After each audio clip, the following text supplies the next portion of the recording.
të gjithë opinionin publik, por që janë shumë të rëndësishme për të kuptuar mbi mënyrën se si funksionojnë dhe ushtrojnë veprimtarinë e tyre gjykatat administrative. Më vjen mirë që i gjithë takimi u fokusua në pikërisht në këto problematika, të cilat në fundit krijojnë një perceptim më të saktë për sa i përket mënyrës së përmbushjes detyrave nga gjykatat administrative. Gjatë 2 viteve gjysmë të ushtrimit veprimtarisë, gjykatat administrative kanë patur probleme të ndryshme dhe të shumta, por që kryesisht mendoj se kanë konsistuar në 2 drejtime kryesore, në probleme të infrastrukturës dhe në probleme të burimeve njerëzore. Ajo që ka patur efektin e vetë drejt për drejt në evadimin e çështjeve sigurisht që ka të bëjë me burimet njerëzore.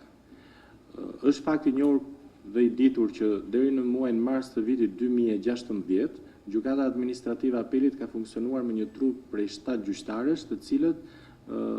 duhet të gjykonin të gjitha çështjet që vinin në këtë gjykatë brenda fatit 30 ditor. Vetëm 2-3 muajt e parë të vitit 2014, si rezultat një angazhimi,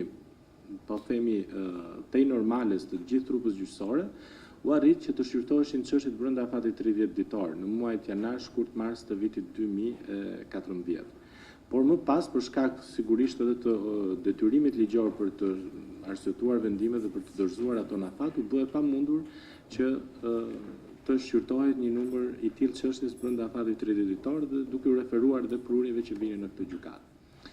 Kështu që mendoj që problemi themelor për këtë gjykatë ka qenë problemi i burimeve njerëzore. Pra, numri i gjyqtarëve në raport me numrin e çështjeve që vinin në këtë gjykatë nuk kishte një proporcion të tillë që të mund të siguronte zbatimin e ligjit për sa i përket respektimit të afatit 30 ditor. Kjo gjë është trajtuar dhe nga organet vendimmarrëse në fushën e drejtësisë, të cilat në muajin mars të vitit 2016 vendosën që ta shtonin trupën gjyqësore në këtë gjykatë dhe me 6 gjyqtarë të tjerë. Duke u referuar disa të dhënave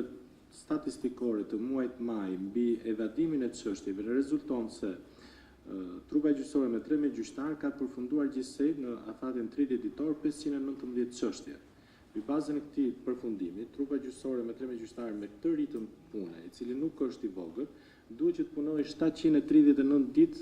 ose llogaritur në vite një periudhë 2 vjeçare për të përfunduar të gjithë çështjet të stokut pa marrë në konsiderat prurjet në vim. Aktualisht presim për të gjykuar 12.368 çështje.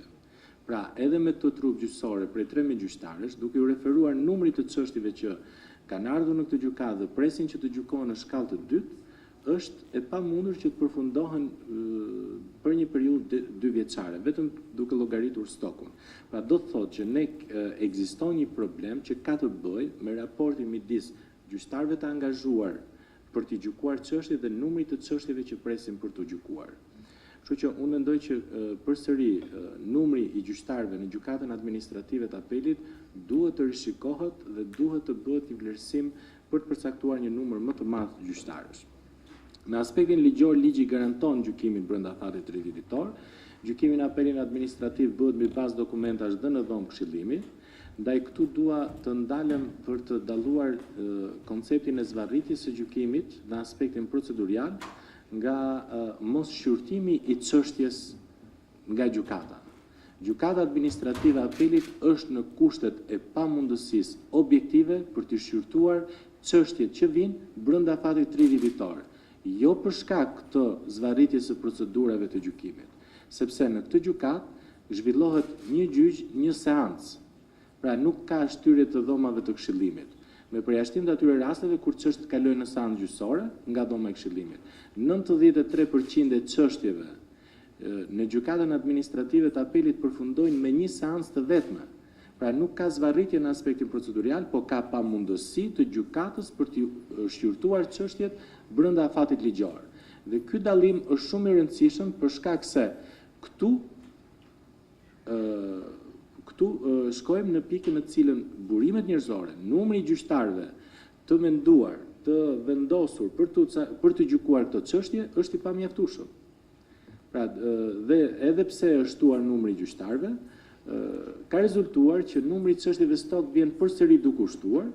Pasi, numri i çështjeve që vijnë nga gjykatat e shkallëve të para është më i madh se numri i çështjeve të cilat zgjidhen me vendim në gjykatën administrative të apelit, edhe pse 93% e tyre përfundojnë në një seancë të vetme. Kështu që në këtë kontekst gjykata sigurisht duke konsideruar edhe si një parim shumë të rëndësishëm që bërin e drejtësisë në mënyrë profesionale dhe të drejtë, ka ulur ndoshta në mënyrë proporcionale numrin e çështjeve që gjykon secili gjyqtar, por ka respektuar të gjitha kërkesat e tjera të ligjit që kanë të bëjnë me dorëzimin e vendimeve në afat dhe me trajtimin e çështjeve brenda kontekstit ligjit, pra nga momenti që ajo vihet në lëvizje. Pikërisht duke u referuar këtij ndryshimi, janë edhe rezultatet që juve keni identifikuar dhe që i bët prezente nëpërmjet prezantimit tuaj. Unë gjej rastin të shpreh një falënderim të veçantë për faktin dhe për saktësinë e informacionit që juve keni nxjerrë si rezultat i të gjithë veprimtarisë tuaj. Nuk dua të shmang edhe një falënderim të veçantë sepse përmes InfoChip dhe Fondacionit Shoqëria e Hapur, Gjykata Administrative e Apelit ka qenë një nga institucionet e para gjyqësore që është testuar në lidhje me zbatimin e ligjit për të drejtën e informimit që në momentin e hyrjes në fuqi të tij, kështu që besoj dhe zoti Dervishi është në dijeni të këtij fakti, pavarësisht se mund të ketë përsëri vend për të shtuar dhe për të përmirësuar. Unë dua të them që angazhimi është i plotë dhe maksimal për të rritur në të gjithë parametrat ligjor, të gjithë parametrat bashkëkohor, transparencën e institucionit, për shkak se besoj fort që e gjithë puna dhe veprimtaria serioze që bëjnë gjyqtarët në gjykatën administrative të apelit, duhet që të bëhet prezent në të gjitha format dhe mënyrat e mundshme. Kështu që këto raste besoj janë tepër të rëndësishme dhe i çmoj dhe si instrumenta sensibilizimi për organet vendimarrëse për ta vlerësuar në mënyrë serioze nevojën që ka institucioni për burime njerëzore, nevojën që ka institucioni për të patur një numër në proporcion të drejtë me numrin e çështjeve që presin për të gjykuar. Edhe një herë e theksoj, në gjykatën administrative të apelit nuk ka shtyrje në aspektin procedurial, nuk ka zvarritje në aspektin procedurial, sepse ka pamundësi të shqyrtimit të çështjeve. Pra çështjet nuk janë futur në shqyrtim dhe për këtë arsye ato janë 2 vjet pa u gjykuar. Aktualisht gjykata po shqyrton çështje që i përkasin periudhës shtator-dhjetor të vitit 2014. Dhe përsëri, me gjithë po themi një objektivi që është vendosur që të mund t'i përmbyllim deri në muajin shtator çështjet e vitit 2014, është përsëri e pamundur që kjo të ndodhë, për shkak të gjithë problematikave të ndryshme dhe për sa i përket trajtimit profesional të çështjeve. Kështu që ligji për mua garanton në mënyrë të jashtëzakonshme shpejtësinë e gjykimit. Ligji ka krijuar, është një nga ligjet më të mira në fakt për të realizuar gjykimin e shpejtë në Republikën e Shqipërisë dhe nuk ka asnjë ligj tjetër ose nuk ka asnjë gjykatë tjetër, po themi që të ketë një detyrim kaq të përcaktuar qartë që brenda 30 ditëve nga dita që vjen çështja në gjykatë të mund të dalë gjykata me vendim. Por që ky ligj të vihet në jetë, është e rëndësishme që të merren të gjithë masat nga organet që kanë kompetencë për të vendosur për numrin e gjyqtarëve, nga organet që kanë kompetencë për të vendosur për administratën gjyqësore. Gjykata administrative e apelit, pavarësisht nga kjo ngarkesë dhe pavarësisht nga angazhimi, vepron sot, domethënë një gjyqtar ka vetëm një ndihmës ligjor dhe 2 gjyqtarë asistohen vetëm nga një sekretar gjyqësor, që është objektivisht e pamundur që të përmbushen detyrat në kohë. Dhe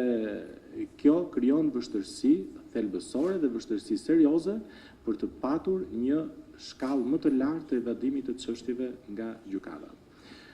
Nuk dua të zgjatëm shumë sepse ndoshta për gjykata administrative mund të ketë vend për të diskutuar në të gjitha aspektet, por unë mendoj që vëmendja e të gjitha institucioneve, qoftë medias, qoftë institucioneve që kanë në kompetencë trajtimin e të drejtës së informimit apo çështje të tjera të transparencës,